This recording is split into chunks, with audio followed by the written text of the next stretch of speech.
Just go. Okay. So, like I said, some of the folks on PaulDotCom and others convinced me to do this talk on how to do a podcast. It's the first time I've ever given, I think, a non-computer security related talk, so I'm actually kind of nervous. But it's basically how we do a weekly podcast, or how you can do a weekly podcast.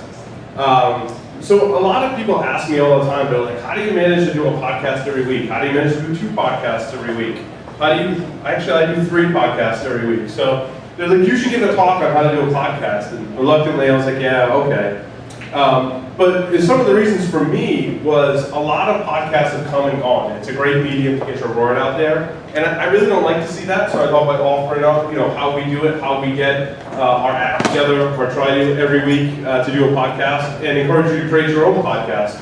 Because it's really not that hard. And I'm going to go through everything from the most completely basic setup that you can do with a USB headset and a laptop, all the way to the setup that I want to build in the future, which is completely ridiculous.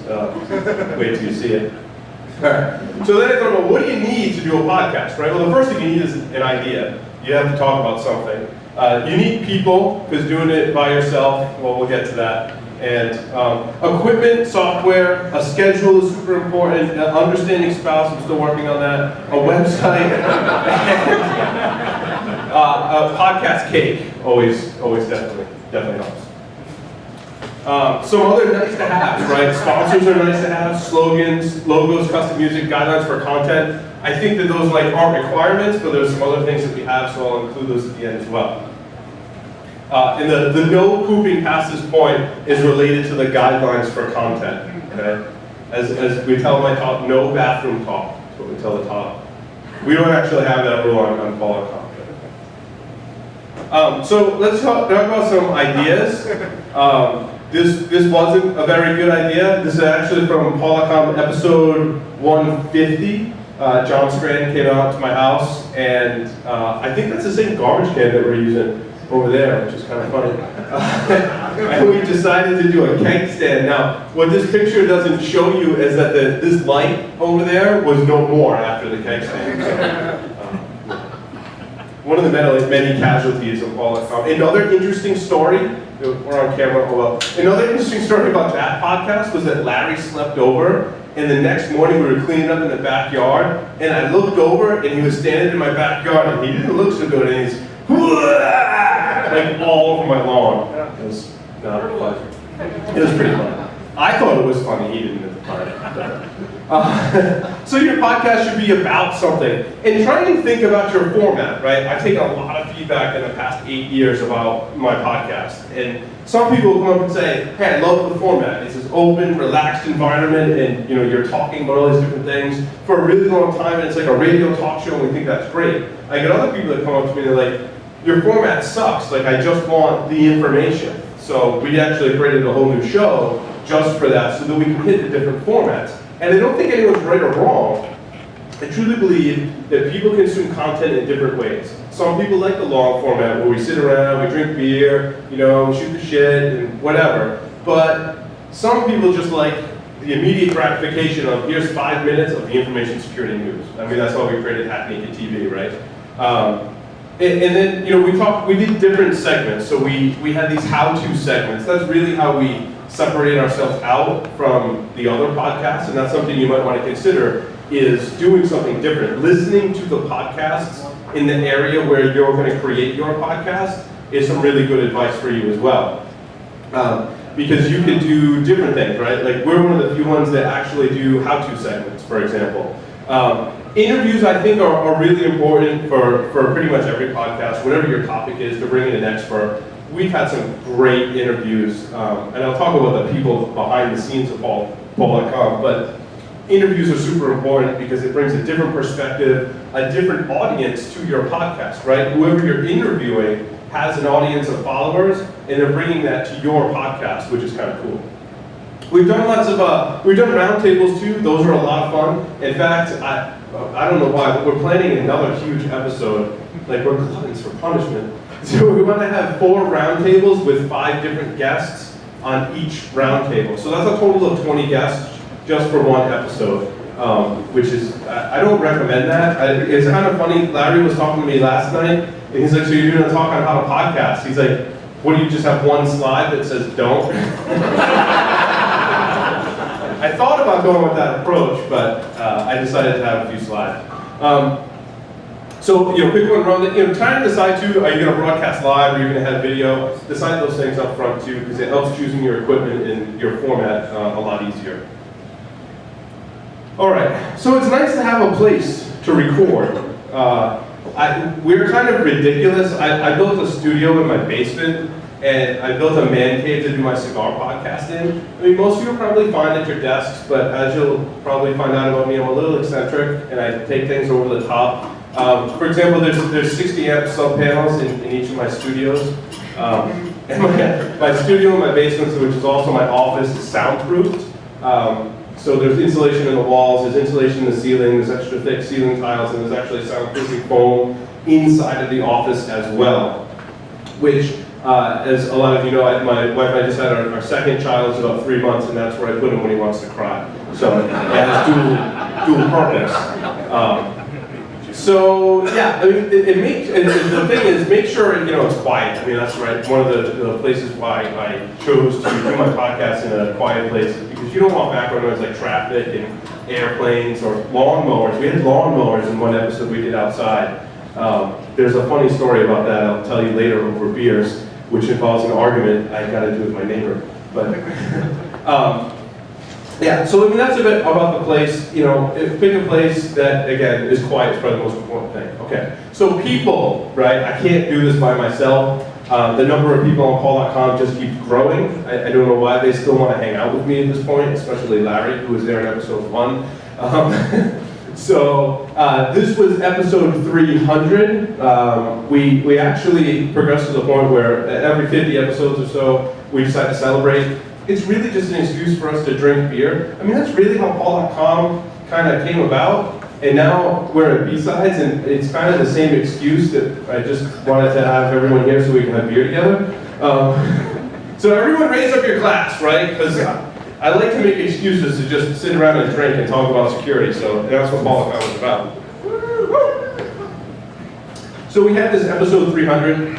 Everyone came over to my house, and we had a keg party. And it was almost like a mini security conference. I think that's part of what sparked Patrick and I were like, maybe we should have like a real security conference. So we're trying. But episode 350, we're going to try and schedule in October. It's going to be like a small invite-only little security conference. So that's kind of fun too. So sometimes when you try and take pictures of all the people on your podcast, someone photobombs it. Does anyone know RenderMan? That's the person anyone? RenderMan? He's done a lot of wireless research. He has the longest arms out of anyone I've ever met in my entire life. I mean, look at the wingspan, right? I mean, the picture doesn't do it justice, but he's gonna like take off. So, yeah, those are some of the people. And if the people on your podcast want to bring sock puppets, I mean, you should really question your moral and your values and their mental stability. Wait till my slide about you tomorrow, you're really going to hate it. That's the nice one. You'll be on someday too if you're lucky. That's right. It says that to me all the time. So you can do it by yourself if you want to, but people just may grow tired of hearing just you. It's tough to really bounce ideas off of yourself. The tricky part is, right, there's no one to motivate you to record. I mean, a lot of the times when I'm having a tough week and I'm like, I got to do a podcast, I'm like, well, I have to because I can't let anyone down that has planned to be here, kind of thing. And also, if you're going to do it by yourself, there's a lot of planning, recording, post-production. It's a lot of freaking work to do a podcast by yourself. So some of the things about the people, right, podcasting outside is nice. We've done a lot of those. That's Darren and Mike up there. I did at one time try to stop using podcast as a verb. I gave up on it. It hasn't worked out. So I'm going to use it as a verb rather. Getting together at cons is fun. However, doing a podcast from a remote location at a conference is really difficult. There's just a lot of logistics. We've done it before. I try and not do it anymore despite Mike's persistence and suggesting it. I still try and say no because at a conference there's a lot of things going on and it's really hard. Okay. So down to the people, this slide is all of the people that represent PaulDotCom. You can see there's a lot more names up there than just me. Even though it was ridiculous and put my name in the title of the podcast, it's not all about me. So we've got a lot of regular hosts, Larry, Jack, John, Carlos, and Allison. Jack and Allison are here. Raise your hand. Well, everyone knows Jack. You can't miss his beard. And then the interns, the first couple people here, Patrick and Rob. Where's Rob? Rob's in the back. Are interns for PaulDotCom. Recently I started kind of an informal internship program. If you come help us out with the podcast, we'll teach you about computer security. That's kind of the general rule of thumb. Unfortunately, there are no open intern slots, because if I take on another intern, well, my wife will kill me even more than she wants to kill me, but I don't have the cycles for that many interns. So if we add some more people, maybe in this column, to help out with the interns, we can add more. But our interns tend to go on and do great things and move on very quickly. I know, where's Mike? Mike started out as an intern. Mike's now the executive producer for PaulDotCom and works for a penetration testing company. When Mike started, he was just getting started in his information security career, so Mike definitely moved up through the rankings. We just won't let him go on the executive producer side because he does too good of a job. So you're stuck with that role, Mike. I'm sorry. Mike manages all the guests for PaulDotCom. I'll put out certain challenges to him. He meets probably most of them. I mean, I wanted a couple of people that were way, the president, okay. I mean, that was a stretch. The director of Homeland Security, that was another one. I'm still waiting for that one. Get on that. Bruce Schneider, Dan Gear, Dan Kaminsky, the list of big names in computer security. Mike reins them in and gets them on the show, which is awesome. I have an audio engineer now, and Steve's been working for me for a little over a year. And that's been awesome, because the worst part of the job of podcasting is actually editing the audio. It's horrible. So I hired someone to do it, who is actually a professional audio engineer, so that when he edits the audio, it sounds way better than when I do it. So Steve's great. Steve Ryan is here. Where's Steve Ryan? He's not here. He's not back yet. Oh, he is here. Okay, did you feed my meter? Yeah, thank you for that. He's like, no, I didn't. So Steve is the live audio video production engineer, and has to deal with me yelling at him every Thursday night because something's not working. We love Steve for that. He takes it in stride. Everyone should have an evil persona. We call ours Bob. Basically one day we were doing the podcast and we're saying, well, I kind of did this thing that may be illegal on a lot of different levels, federal, state, international, violation of Geneva Convention. And my friend was like, my wife's a lawyer and you probably shouldn't do that. You should put that stuff into a third person, call it Bob. And we're like, yeah, that's great, we'll call it Bob. So Bob is our evil persona and comes on the show every once in a while. A good buddy of mine, White Bucket, does our mailing list and IRC as well. So when you post to our PaulDotCom mailing list, all the approvals go through White Bucket. And we have an IRC channel that he manages as well. So those are all the people, man, and my hat's off to those people, because there wouldn't be a PaulDotCom without all the people on that slide. All right. As much as I love all of the people on PaulDotCom from the bottom of my heart, the complete polar opposite of that, I hate the equipment with a passion. Because you know why? It never works. Well, when it does work, it's nice, but that's usually the exception, not the rule. And so I went to the CCDC event. There's someone here that was at the CCDC event, and they actually had professional audio people. And anytime I can get in front of them professional audio people, they kind of hate it because I just pepper them with questions the entire time. And they gave me a lot of great tips, some of which you'll see in here. They're from when the CCDC had the event. And he told me, you really get what you pay for. And that it couldn't be more true with audio equipment. If you buy crappy audio equipment, you're gonna sound like crap. Am I right, Adrian? Adrian does, audio video stuff too. Would you agree with that statement? I bought many a thing which I should have spent the extra $10 on. There you go. So, I'm gonna go through some of the setups. I mean, there's a lot of different ways you can set up your podcast. I'll give you some history, basically, on our podcast, where we've been from episode 1 all the way to the current episode, all the way into what I want to build next. I'll talk about basic, advanced, and some studio setups. I have to say though, my PV10 mixer is a workhorse. I mean, this thing's been thrown around, kicked, beer spilled on it, outside podcasting in the cigar studio, and this thing just refuses to die. It was kind of pricey. It was $250, and I'll tell you where you can spend your $250 probably on a better mixer. But I mean, that thing is just a workhorse. You'll see it in all the pictures going back to like 2006. So you know, it was a pretty good investment. That's one piece of equipment I don't hate all the time, just some of the time. All right, this was PaulDotCom episode 1, October 2005 in Los Angeles at a SANS conference. I decided, hey, we should do this podcast thing. I started listening to some podcasts. This is in like the podcast heyday, right? Like everyone was producing podcasts. Leo Laporte in This Week in Tech was just getting, they had been doing it for maybe a year before this point. So I'm like, well, you know, let's do one. Let's do it. So we had some of the critical components like beer. That's important, right? Because without beer, things just don't go so well. Which is why we have beer here today, and it's going pretty well, I think. So we can thank beer for that. I had a laptop, which was my first Mac actually, and I think Larry is still using it. I sold it to Larry after that, and his daughter still uses it, which is awesome. We had this little microphone. That was our one microphone for the entire podcast. It's kind of a funny story. This gentleman here, who I can't reveal his identity, just you get to see the back of his head. But we recorded another episode out there, and he was wearing the headphones, and we had that little crappy microphone. And a little ways through the interview that we were doing, he takes the headphones off, and when we're done, I'm like, dude, why'd you take the headphones off? He said, well, I couldn't hear you guys. So, I mean, that was a difficult recording to edit. Yeah. And I did have one earbud that I was monitoring the show with. Okay, so that was episode 1. We grew from there. 2006, it looks like Radio Shack threw up on the table, which is awesome. Kind of fun. 2007, you know, we had lots of laptops, and I'll describe what all those laptops do. But you can see the the little PV mixer that we have there, and we have beer, which is important as well.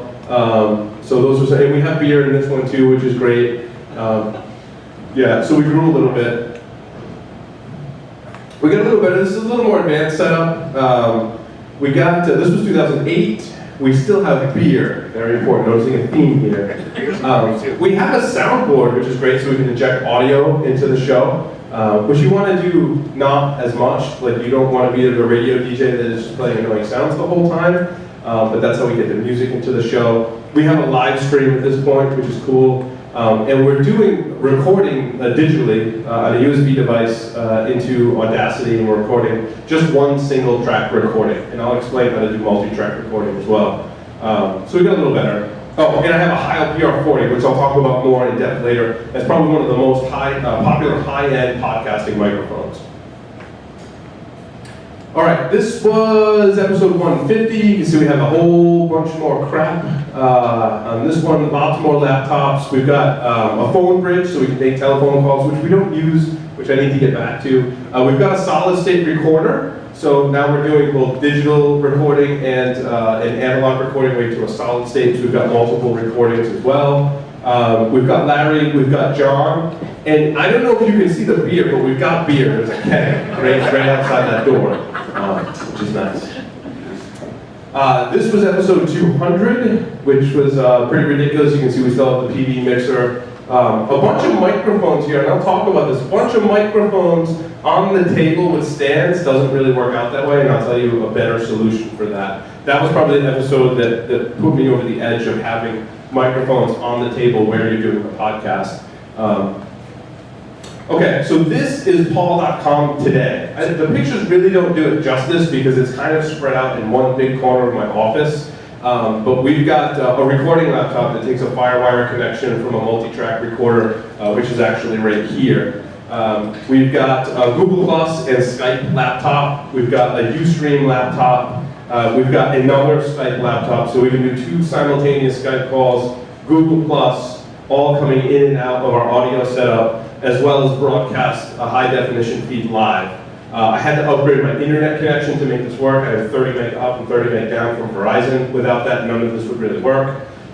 We also test every I didn't put this on the slide, but we test every guest on the show now beforehand. So we do a test Skype call, we make sure they have a headset, we make sure they're plugged into a wired internet connection, that they can handle video in both ways, and you know, all that stuff. So we test each guest before they come on. We've got actually 4 HDMI cameras that plug into a small television switch. Now, this is kind of interesting. It's one of the things that gives me hope about podcasting, and one thing I've seen over the past 8 years is the prices of stuff have come way down. So you can do way more for way less. In other words, to get into production level TV switching, like you see on a TV show, you see this monitor right here has all the cameras on it. To do that before was like at least 20 grand to get into a TriCaster, to do anything close to TV studio quality. This is a high definition switcher with 4 HDMI inputs for $1,000. So it makes it so people on somewhat of a budget can do actual TV switching. So we've got 4 HDMI cameras. There's a microphone for the AV guy when he wants to use it, the live video display. Power conditioner. Noise will plague you forever. It haunts me in my sleep. The slow, like, yeah, that. Try and get that. Adrian's shaking his head. We're gonna have some of that in these videos. Yeah, it's horrible. The power conditioner helps some of that, and they're not that expensive. You do need a headphone amp. Because anytime you have 5 people in the studio, you're going to need to split that out and amplify the signal for everyone's headphones. I have a Firewire recorder. It's an 8-channel PreSonus Firewire recorder. That's the workhorse of the podcast, right? It's 8 ins and 8 outs. It's a pretty cool device. That was about $500. I want a better model. The output processors on the Firewire recorder are starting to go. People say that happens to those PreSonus models. So. The TV switcher I talked about, we've got a digital to audio converter. That's to get audio into the video. So we take an analog out from the Firewire recorder. We go into this digital audio recorder. It converts it to digital, and it stuffs it in the TV switcher. That's so that the TV switcher actually has special processors on it that match the audio and the video. So there's no lag, so we don't look like we're a 70s Kung Fu movie. As cool as that would be. We can use a preamp for music. I'll talk more about that after. We've got a backup recorder. I don't know if you can see right here, but there's a little solid state recorder that we use for a backup. We actually make 4 recordings whenever we do a show, and sometimes we like have to go down to just 1 because of whatever problem. So we've got a multi-track recording. We've got a solid state recorder. Ustream records both audio and video, and then we'll run like Audacity on one of those other systems. So we actually make 4 recordings every time we do it. Okay, so now that was the complicated setup, right? Now let's talk about the most basic setup. You get a USB headset, Skype, a laptop, and some software like Audio Hijack Pro on a Mac. I don't remember the Windows equivalent of that. I don't remember who it comes from. If you're interested in doing a Windows, send me an email. So my experience with USB headsets is that they all suck. I can't find one that I actually like. They either break, like fall apart, literally fall apart on me. They sound like crap, or a combination of the first two. Or they, after an hour, for whatever reason I experienced the drivers, after an hour they just stop working. Or after an hour, they still work, but you sound like a Cylon when you talk. I don't know what programmer wrote those drivers. It's horrible. It's also very difficult to properly adjust the volume, right? Because there's no volume adjustment on the headsets themselves. So, not a big fan of USB headsets. I do own 2 of them. This Plantronics 655 is not bad for $28.95. It'll sound pretty decent. The problem is it's tough to control the volume. It'll either be too soft or too loud, not somewhere in between. This is a Bayer Dynamic. It's a German company. It makes really nice audio gear. This is their MMX2. It's $100. It's nice because you can do analog or USB inputs on it, but that's the headset, one of the headsets that will actually do funky things after an hour. So, not quite. The audio quality is good on it, but it stops working after an hour. So in a pinch, this works really well to just have Skype running. It's tough to have a backup recorder when you're doing it this way, unless your setup gets more complicated, but you can get one good recording from this. The problem is also if you're running Skype, some recording software, and you've got a USB headset, if your laptop crashes or your software crashes, you don't have a backup. It's all gone, you gotta start over. And there's not a lot of flexibility. There's no knobs or buttons to adjust things and mute things, so it can be kind of difficult to control. And it's harder to separate out the tracks, to have a track where I'm talking and my guest over Skype is talking. To have those in separate audio tracks to remove the noise independently is much harder with this kind of setup. It's not impossible. There are software plugins that exist to do lots of different things, but again, that's just more software.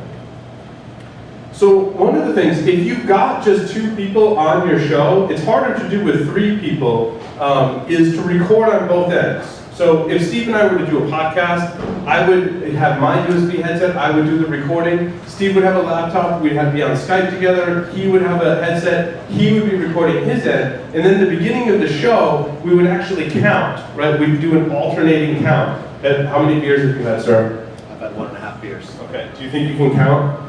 How high? That's a good answer. Let's try going to 5, alternating company. 1, 2, 3, 4, 5, right? So then when I see that audio out, I can sync up the tracks so we're not talking over each other or there's not a lag in between the tracks. So that's the basics of recording on both ends. 3+ people tends to get a little tricky when you're starting to sync 3 or more tracks together. So it works good if you're just 1 or 2 people rather on a podcast. It has the best audio quality, for sure. You still need good quality mics and most importantly preamps, right? Like all those parts coming from China, the one you gotta pay attention to the most is the preamps because that's what's gonna make you sound good or sound like crap. Okay, speaking of sounding like crap, over my 8 years of podcasting, I've come across brands that usually do not work out well for me. And these are 3 that come right to mind. And it turns out my good friend now, Mark Jr., who's on the Cigar Podcast, used to work at Guitar Center. So we had this very lengthy conversation about all the gear that I've used over the years. And we settled down to stay away from these 3 brands. Behringer makes kind of okay gear. It's really cheap. My headphone amp is a Behringer, and I just don't like it. It's very noisy. It's not really good at controlling volume. I mean, sometimes it would work, sometimes it wouldn't. You have to kind of like kickstart it to get it to work, so not recommended. I had this Tascam for about 2 weeks before it malfunctioned and failed and stopped working on me. I bought another Tascam that worked for 1 recording and then stopped working, so I'm not a big fan of that brand. I think it was this model, Elisa's mixer, which they tout as this is awesome for podcasters. You know, it's got, 6 or 8 channels, and you can have some mics, and you can have some laptops plugged into it, and it's got a USB out, you can do multi-track recording. It's horrible. I plugged in one of my mics to it, and it just sounded horrible no matter what I did. So I sent it back, and I bought another mixer, the PV mixer, and it sounded much better. I'm like, wow, so it really does make a difference. Again, that's the preamps. I like M-Audio, PreSonus, Focusrite, and Zoom. I don't have any examples of M-Audio, but I will show you examples of the PreSonus, the Focusrite, and I use a Zoom H4n for recording as well. So now here's kind of like the next package. So if you want to move beyond the USB headset, here's what I recommend. USB or Firewire interfaces, either one. I believe both of these are USB. It takes analog audio in, it outputs analog audio as well, and outputs everything to Firewire or USB. They typically have these hybrid connectors. They can take XLR or a 1/4-inch jack, which is nice.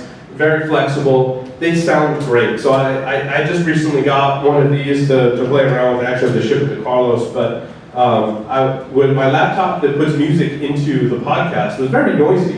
So I hooked up that audio box, PreSonus audio box, and it sounded way better. And again, that's just the preamps. It's a digital connection from my laptop to one of these devices, and then analog out. But they're $150 a piece.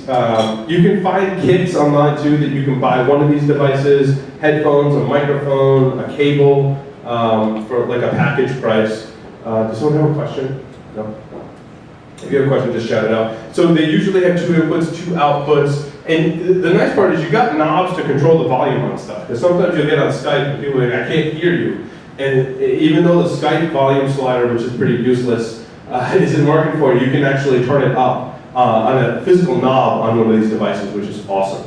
The Focusrites are probably going to be what I end up going with, although the Plantronics one works well as well. So this is nice because you can have two people in the same room doing the podcast with headsets on. You can have a mixer, and you can plug a mixer into one of these and record everything off of them, so they're super flexible and they work really well. Okay, this is one thing, I'm not going to get into a whole lot about audio engineering. I'm trying to just include like the hard lessons that I learned, and this was one of them, right?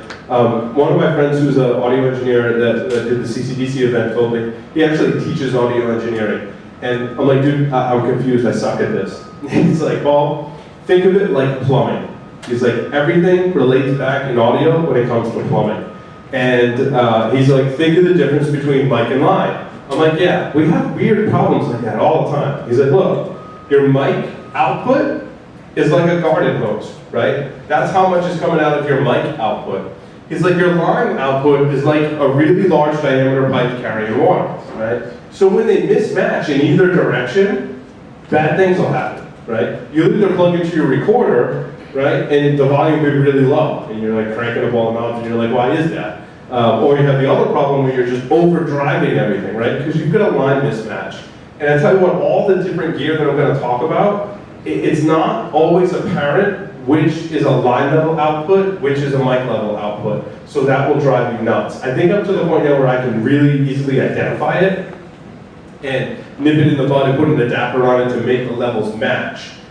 Use a preamp to go from mic up to line. And just making sure you're using the right inputs and outputs to match these two together. That's probably the most common problem you'll have when you're doing podcasting is a line level mismatch. So make sure you look for that. It took me a really long time to figure that out and work out the bugs through my entire system. Okay, choosing a microphone. I'll just get right to it. The best microphone for podcasting is a headset. Some people will disagree with me there. I think I have a pretty compelling. Thanks, Jack. I think I have a pretty compelling argument, despite the large, tall, old, gray, bearded man over there.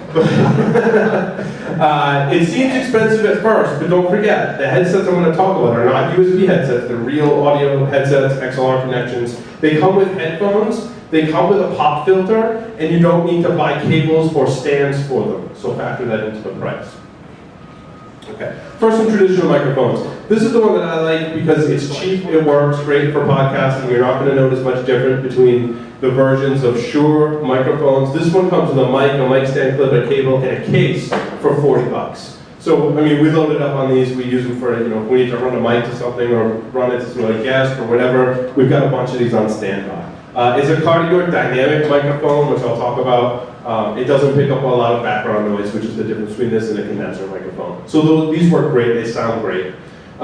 This is the high end. This is your Heil PR40. It's $300. It sounds awesome, though. Like, you sound like a real radio broadcaster. It's like, wow, this is so cool. But I mean, it's $300. So if you got an ear for it, you can really tell the difference between this and the Shure PG48 on a podcast. Don't forget, you're taking your podcast and you're squashing it down into an MP3 and you're compressing the snot out of it. So being able to detect the difference between a $40 microphone and a $300 microphone, yeah, I can tell the difference because I've listened to hours and hours of each one and I know the difference. But for most people, they're really not going to be able to tell the difference. That's why I like the Shure PG48s. Okay, after 8 years, this is what the best microphone headset combination out there. I absolutely love these. Every time I have budget, I go out and I buy more of these so that everyone that ever comes on the show is using one of these. It solves so many problems. The biggest problem when you get together and you do a podcast is, we're talking, but now I want to talk to Steve. And when I talk to Steve, I'm off the microphone. And I hate that. In audio engineering, that in post-production is a pain in the butt. With the headset, every time you turn your head, your microphone follows you. That's huge. Even if the sound quality is a lot less than that Shure, a lot less than the Heil PR40, it's worth it just so that the person's on mic all the time. The other nice part is you can click your mouse, you can put your beer down, you can type, and it doesn't pick up on the background noise because it's sitting on your head, right? Unless you're gritting your teeth or chewing gum. The other ambient noises aren't going to get picked up. When you put a microphone down on a stand, right, if I put the mic here, that's annoying. And that will happen all the time when you put a mic on a stand. Someone will knock their beer glass into it. you know, it's horrible. So the headset takes care of those problems. It travels really easy, right? I don't have to travel with a whole bunch of mic stands and mic clips and all that stuff. I just wrap up this headset and we're good to go. It comes with 3 pop filters, right? So like I could label them for all the guests because we slobber all over them. Most of them smell like cigar smoke and beer and all that stuff. So it does come with extras, so we swap them out every once in a while. Especially Jax, he gets all tangled in his beard. Pretty gross. Hey, don't tell him I told you this, but he's actually absolutely right about those microphones. They rock. Yeah.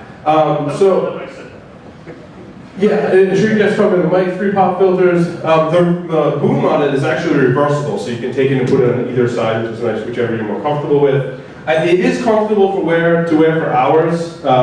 Jack, wouldn't you say? It's pretty comfy? Yeah, I think they're comfortable. It sounds more than acceptable for a podcast, too. Better than any other headset I've ever tried, okay? So those are all the good things. Now kind of the bad. They're $200 a pop.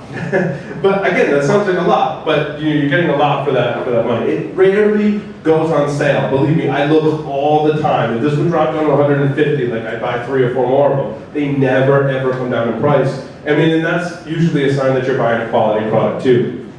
Sometimes the headphone cables tend to have a loose connection, because don't forget, with this you're getting a headphone and a microphone XLR connection in with it as well. So sometimes those connections can loosen up, but a little tape and you're good. Some people that wear glasses, you know, they struggle with headphones, so they might struggle with the headsets that they wear for hours on end. When we do an all-day podcast, it can get pretty uncomfortable.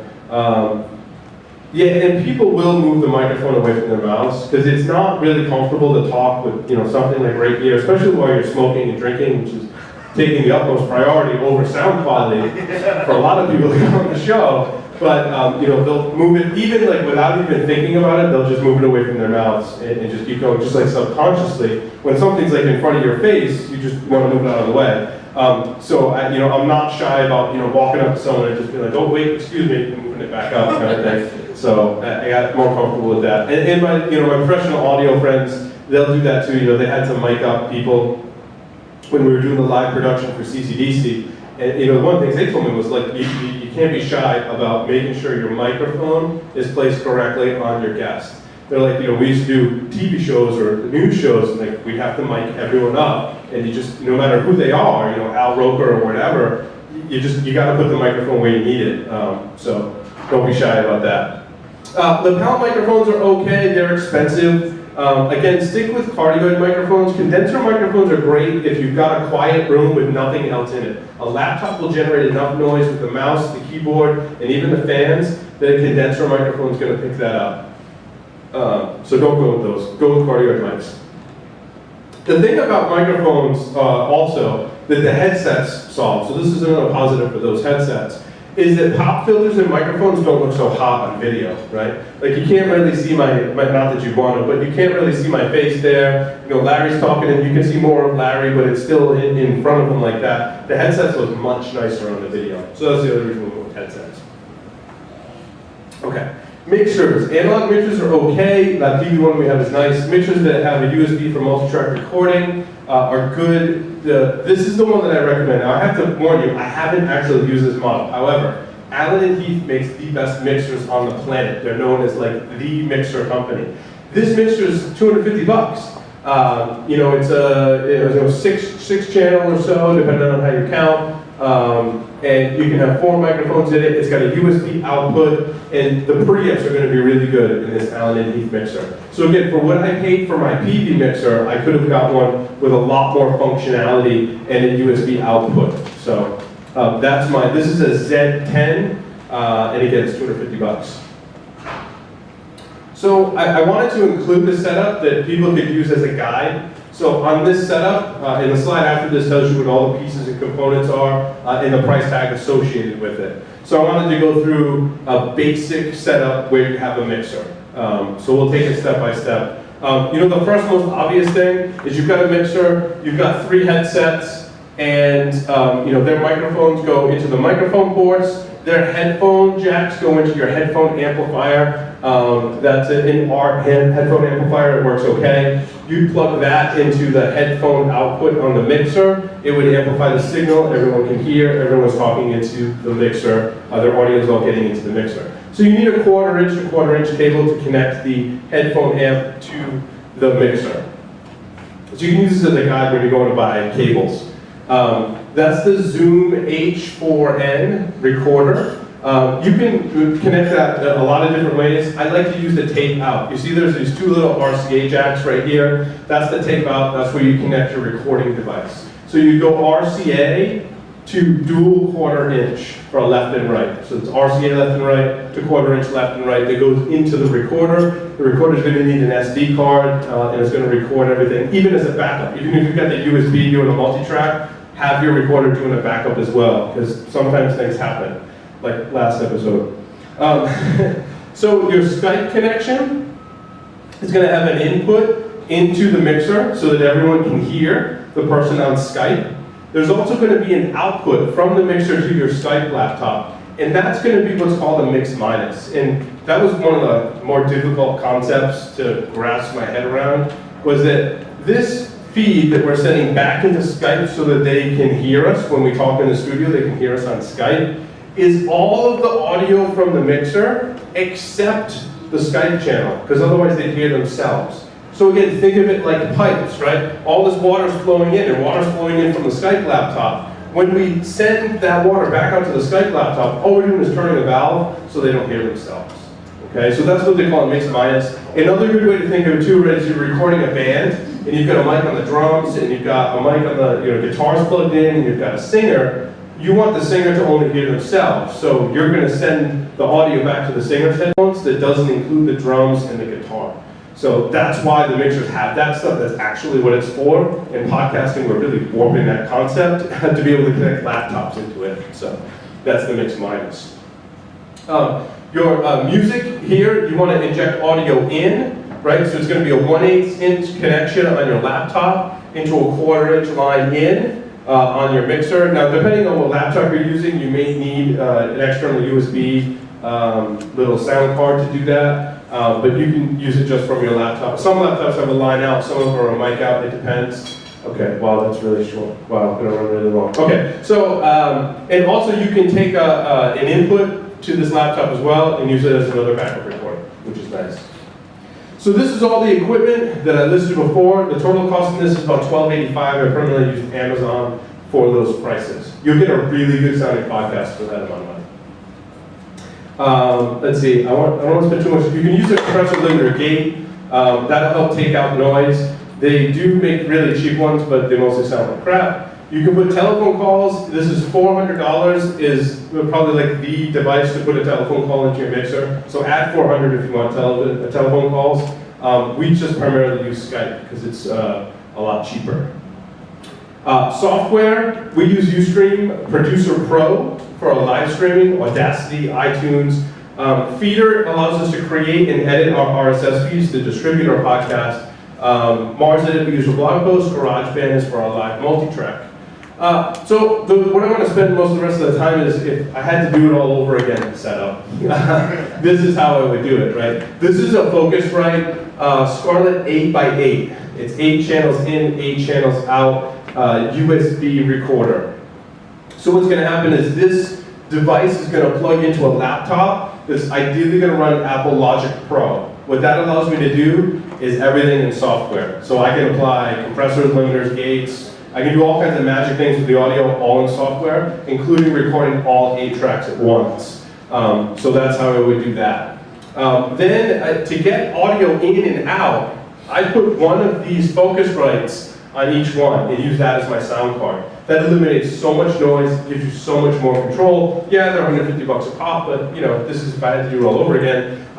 So you can actually have one laptop with 2 different sound cards and run 2 different versions of Skype on it. We do Google Plus, so we can have a Google Plus Hangout going and get audio in and out from a Google Plus Hangout. Our Ustream takes an output. This actually goes into an HDMI USB 3.0 device called a Blackmagic Intensity Shuttle. I don't know if you've looked at I these saw before. them. Yeah. I had some trepidation about whether or not I had the right USB-free chipset to make it work. Yes, that's a problem. Finding the right USB 3 chipset is tough. But this takes an HDMI in to get the video, and then it takes an RCA connection in to get the audio, dumps all that out at USB 3.0 for Ustream. Music would just be an output from a laptop. With all that stuff connected, I can still have 5 in-studio headsets, which is really cool. So that's if I do it all over again. I didn't put a price tag on that because that would just scare me and you and everyone.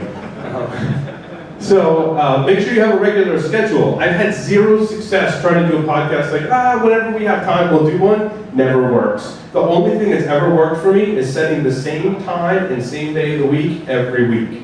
Mike can attest to that as well. Again, I'm still working on the Understanding Spouse. 8 years, we're getting there. It's kind of a drag, right? Every Thursday night for the past 8 years, I've been doing a podcast, which is kind of a bummer, right? Now she's got 2 kids every Thursday night, and it's just the monotony gets, of every week having to do that is really hard on a lot of people that do regular podcasts. So it's not easy. Yeah, like the NFL sucks for having games on Thursday nights now. Look at that. I got to tickle the Patriots game. Holidays, birthdays, baby births, anniversaries all must be rescheduled. So keep that in mind when you pick your regular time. A website. We're working on a new website, which is, as everyone knows, really driving me nuts. Where's Charlie? Is Charlie still here? We chose WordPress for our new site. How's that? Can we hire you to hack it before everyone else? That'd be awesome. So yeah, we're still working on that. I mean, they go hand in hand. You're going to want a place for people to go. Specifically, we use a wiki for all our show notes, and I can't tell you how wonderful that's been. That's the most popular area of our website. A lot of people do Google searches, and they land on our wiki. So that's great to have that archive of everything. And a lot of the interns are putting a lot of time in the wiki to make it a complete archive. You can basically go back into almost any show we've ever done, find the audio, the video, the notes, the technical details of every segment inside of our wiki, which is really cool. So, because that's the thing about podcasting, it's tough to have an archive. So, yes. You can also say if you want people to be able to find your podcast, Google doesn't index audio necessarily, but having a big blob of text that describes what the audio is about helps a lot with search engine optimization. And unless people are searching in iTunes, they might not find you. So having a wiki with all your stuff is great. We distribute our content a lot. We use a lot of different providers to get our content out there. We've got Libsyn, which hosts all of our audio. That's the best deal going. I mean, you can host tons of audio with tons of gigabytes of bandwidth off Libsyn for like $75 a month or something like that. We do pay a lot more in a lot of other hosting scenarios. We use Blip.tv and YouTube to distribute our videos. They're also archived on Ustream, which is what we use for live streaming. YouTube is the only one that's free here. BlipTV, you're going to need a pro account to really make it worth your while. Same thing with Ustream. If you don't want to have ads, you got to pay Ustream. What is it? Is it $100 a month now for Ustream? I haven't used Ustream. BlipTV I used to use way back when it was the free version, but unfortunately it would keep failing constantly. Sometimes it would work, sometimes it would work with the same freaking video, so I gave up on it. You know the deal is with Blip, if they like you, things will work in Blip, and if you're an established show. If you're just like starting out, they hate you. Gotcha. So, nice to have. Pants are always, optional, I guess. We wish we would have required them for Larry for that picture, as well as lots of other clothing. Sponsors. So how do I get sponsors? For podcasters, this is the tough thing. The first question sponsors are going to ask you is who listens. And if you're just running a podcast, you're going to be like, I don't know, people download it. And then some of them send me email, and it's cool. So to answer that question, what we've done is we do webcasts and we have a newsletter. We're identifying who listens to our show to give that demographic and geographic information to potential sponsors. And that's really, if I had to tell you one thing about sponsors in the short time I have left, that would be it. So for a slogan, we came up with Hack Naked. Our listeners threatened to revolt if we changed the slogan. So now we're stuck with it. So when you choose a slogan, choose it wisely. Otherwise, you could be stuck with something like Hack Naked. So a logo is a nice thing to have. So someone made this PaulDotCom logo for us when we first got started. And as we've gone through time, everyone comments about what an awesome logo is because it can be changed, it can be different formats, it's easy to print, it's got all those wonderful things that logo designers tell you that a logo should have. And we got it for, I think we sent them a t-shirt for it.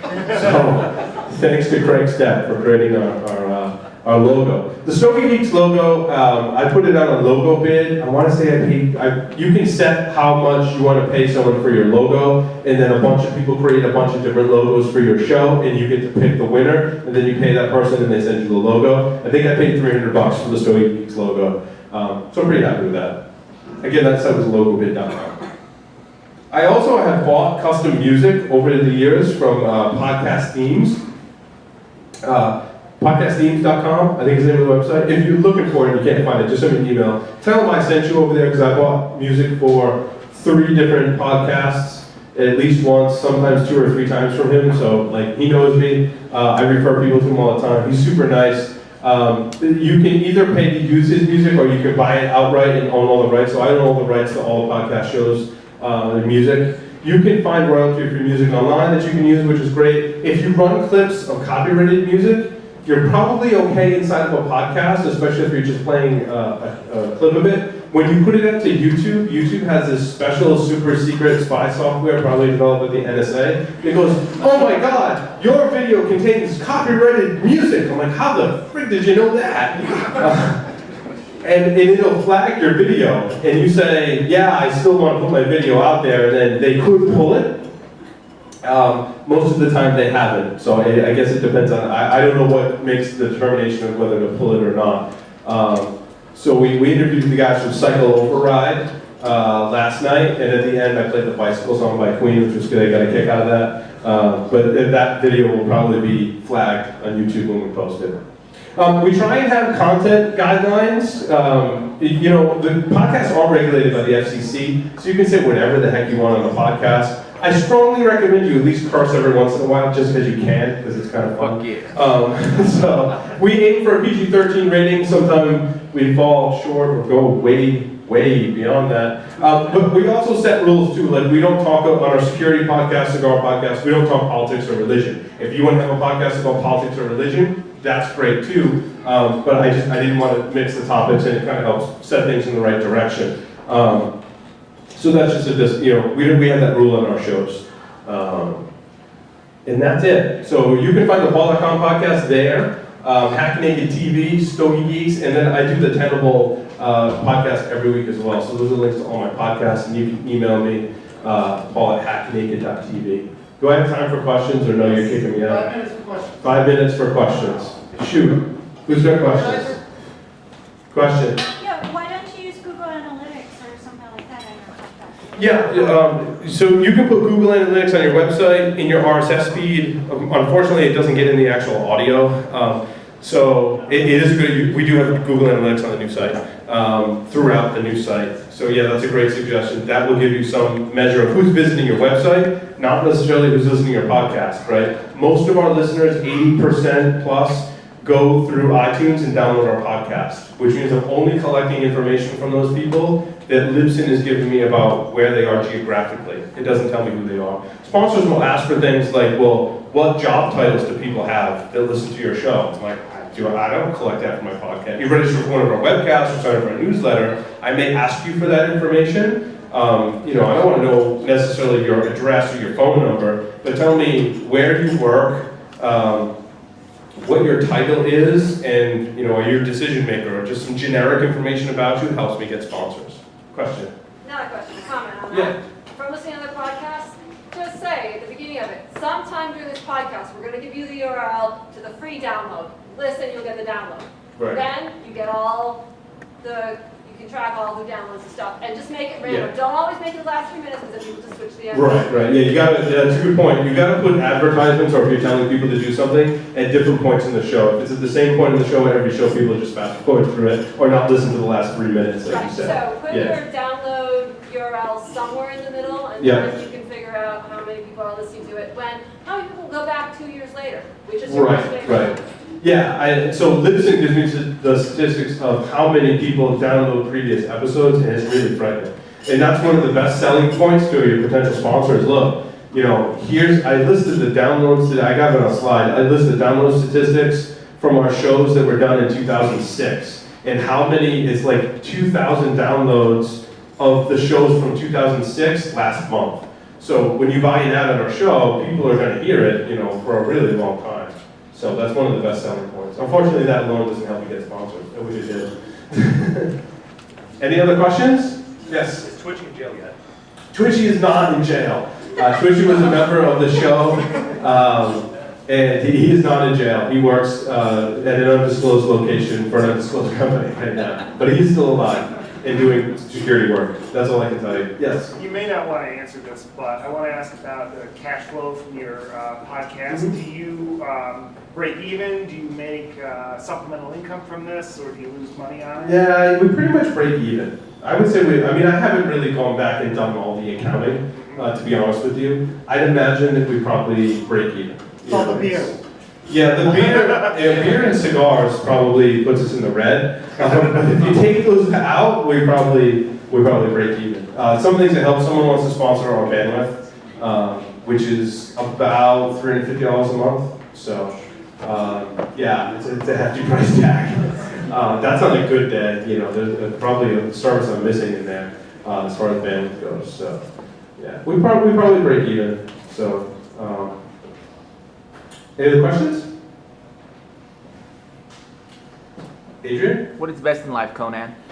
Repeat the question. What is best in life, Conan? Everyone? Everyone? Beer. For a drink ticket, who knows? Yes. Crush your enemies, see them there before you get the lamentations of the wound. Yes. No, that's not right. You said you used Adrian's a calling out. W. You get half a ticket. Vimin. But we'll let it. We'll let it slide. Any other comments, questions? Have you estimated how much beer has been drunk on the podcast? I didn't see. You know, the NSA built that facility in Utah, and they had to come up with a new number to count how much storage they had. That's probably what we need to come up with for as much beer as we've drank on the show. Any other questions? Okay, grab a beer, put lots of money in the tip jar for Devin. Thanks for Devin for giving up her Friday to come down here on her day off. So, thank you.